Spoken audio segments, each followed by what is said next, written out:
So today's the 22nd of November, 2021.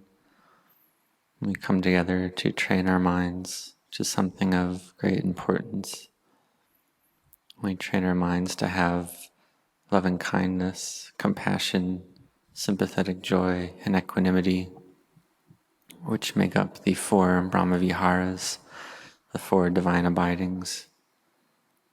And as Dhamma practitioners, we can't neglect or discard these 4 Brahma-viharas. And these Brahma-viharas are a suitable meditation object for those character types that get angry easily or give rise to aversion frequently. Those that have a lot of aversion in their hearts should build loving kindness, cultivate metta to bring their heart to coolness, to cool down the heat in the mind.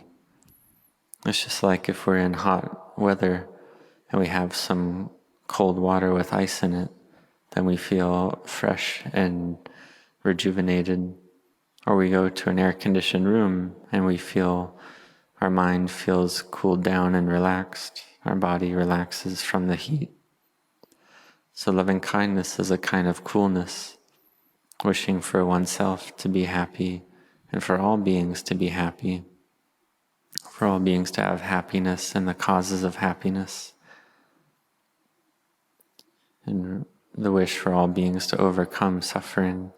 This is something important. And we see that these Brahma-viharas are connected to virtue and generosity, because we practice generosity with loving kindness. Those that are in a difficult situation, having trouble in their life, one helps them with loving kindness and compassion, helps them to have happiness. One gives generosity in this way. One can give various types of material objects or food or beings that are lacking in mindfulness and wisdom. One can help teach them with loving kindness and compassion. And we see how this comes back to virtue, to sila. When one has loving kindness, then one doesn't wish to kill or steal or break the 3rd precept that commits acts of sexual misconduct. One speaks the truth. One doesn't speak vainly or falsely or divisively. And having love for oneself, one doesn't seek out things to make oneself drunk or to make others drunk. And one does this with the heart of loving kindness. So having a mind like this, then anywhere one goes is cool, and one can spread coolness all around. In a place where beings have loving kindness for one another, one has loving kindness through acts of body, acts of speech, and acts of mind. But thinking thoughts of harmfulness or ill will, it's normal for the unenlightened mind to have thoughts like this. But we make an effort to cut off these thoughts and abandon these thoughts, to abandon this type of unwholesome karma. One tries to not have these thoughts arise. And we cultivate loving kindness. These qualities of loving kindness and ill will compete with one another in the mind. And when loving kindness has more energy than ill will, then thoughts of harming don't arise. So we practice like this, and this is something that we're able to do in our meditation practice. Sometimes living in a group, in one's family, or in one's workplace, there are arguments and disagreements and conflicts. So having the quality of generosity, one gives the gift of forgiveness, and this gives rise to peacefulness. We see that all beings, having been born, try to get happiness and don't want suffering. And that which gives a lot of suffering to the mind and a lot of harm is selfishness, just thinking of oneself, wanting to bring happiness to oneself. And this can give rise to greed as well, wanting things for oneself.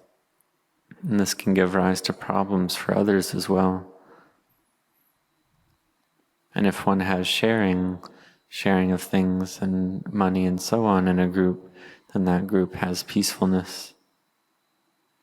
We see, for instance, in the world that there's enough oxygen for beings to breathe. But if there wasn't enough oxygen, then the situation in the world would get a lot worse. We see that having been born, whether one's born as a male or a female or another type of animal and so on, there's enough oxygen for all these beings to breathe. And we look at water as well. If there wasn't enough water for beings, then the condition would be a lot worse. Or if there wasn't enough earth or soil, or if someone was able to keep sunlight for themselves and block out the sun for themselves, then this would make the condition a lot worse as well. In the Buddha's time, there was one occasion where the Sakyan people and the Kosya people were going into conflict over water for their crops. And they were ready to go to war over this water. And the Buddha knew about this. And so the Buddha went to that place where they were about to fight and taught them, well, is the human life or water, which is more important? And they saw that the human life is more important, so they sought to cultivate harmony. And there was another story from a past life of the Buddha, where he was the leader of a group of birds. And the birds would go to a water source and food source. But at this point, there were humans hunting those birds with nets. And the Bodhisattva, the Buddha-to-be, saw that if they had harmony, then they would have safety, because they could all fly in the same direction and lift the net off of themselves and thereby not be captured. But there was another group of birds led by Devadatta, a past life of Devadatta, and this group lacked harmony. And the Bodhisattva saw that this lack of harmony would give rise to danger.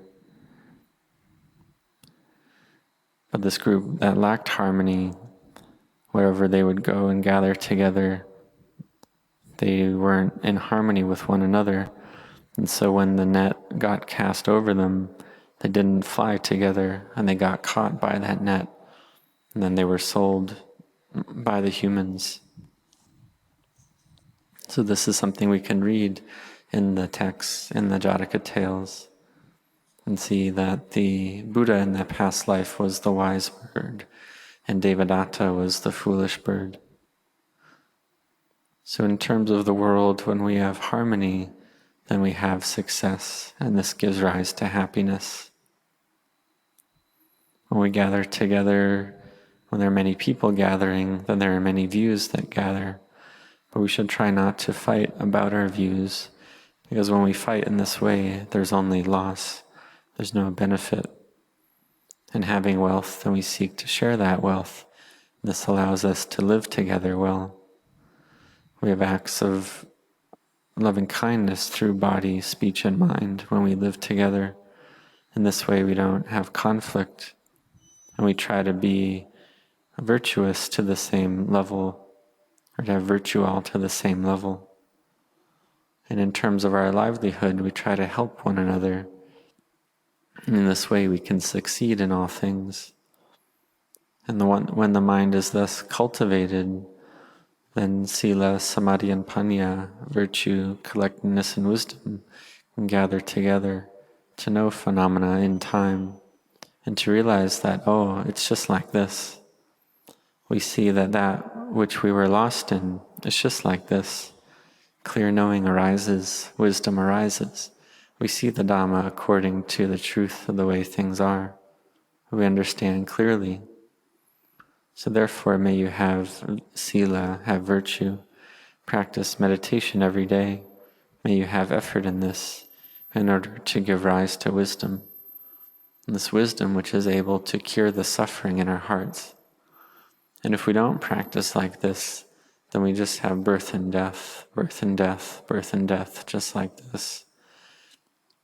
The body dies and decays, but the mind, the citta, doesn't go anywhere.